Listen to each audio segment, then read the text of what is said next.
m'appelle Abdou Karim Diaw, je suis membre de l'Alliance nationale pour la cause palestinienne. Donc cette alliance, bien cette rencontre, c'est la 4e du genre, qui est organisée par l'Alliance internationale pour la cause palestinienne pour sensibiliser les populations, le monde entier, sur ce qui se passe en Palestine. La réalité, c'est que la souffrance du peuple palestinien ne commence pas le 7 octobre 2023, mais ça dure depuis plus d'un siècle, avec le début de la colonisation israélienne. Donc aujourd'hui, ce que l'on demande, ce n'est pas l'arrêt simplement du conflit, ce n'est pas la fin des bombardements israéliens, ce n'est pas la fin des atrocités commises par l'armée israélienne à Gaza, mais c'est surtout une solution durable. Une solution durable où les Palestiniens auront le droit de vivre dignement sur le territoire qu'est la Palestine. Et c'est une exigence que toutes les populations du monde doivent effectivement accepter, dans la mesure où nous, en Afrique, on était sous la colonisation, on a été colonisé pendant plusieurs années, pendant plusieurs siècles, mais après de âpres luttes, on est parvenu à avoir notre indépendance.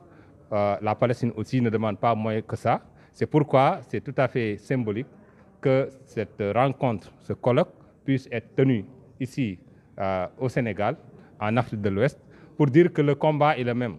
Et aujourd'hui, vous voyez que l'un des pays qui porte le plus le combat pour la libération de la Palestine, pour la fin des atrocités en Palestine, c'est l'Afrique du Sud.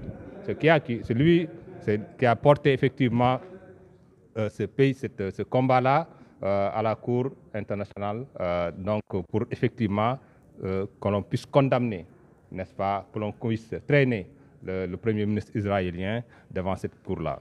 Donc je pense que c'est une rencontre extrêmement importante pour discuter des voies et moyens que l'on peut effectivement adopter pour parvenir à apporter notre contribution pour que prenne fin cette situation qui prévaut en Palestine. C'est un défaut dans la mesure où, en islam, il y a 3 lieux saints.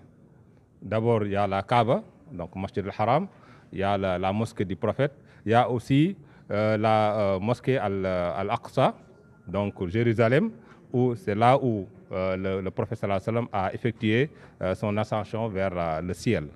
C'est un lieu aussi qui est sacré pour même les chrétiens et bien entendu les juifs. Donc, pendant plusieurs siècles, ce lieu a été géré de manière ouverte, inclusive, par les musulmans.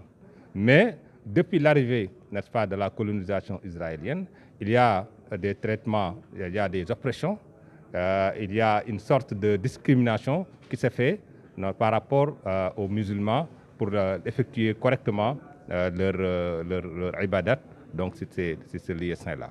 Donc c'est pourquoi on pense que au-delà de l'aspect politique, ça veut dire qu'il y a une occupation d'un pouvoir, n'est-ce pas, d'un pouvoir colonial par rapport à une terre d'autrui, à savoir la terre palestinienne.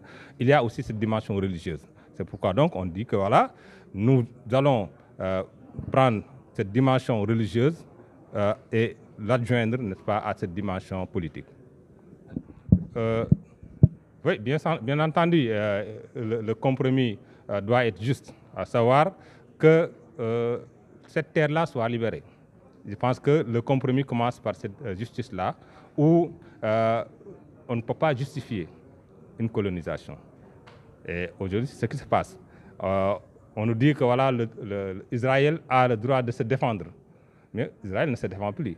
Israël est en train d'occuper la terre d'autrui.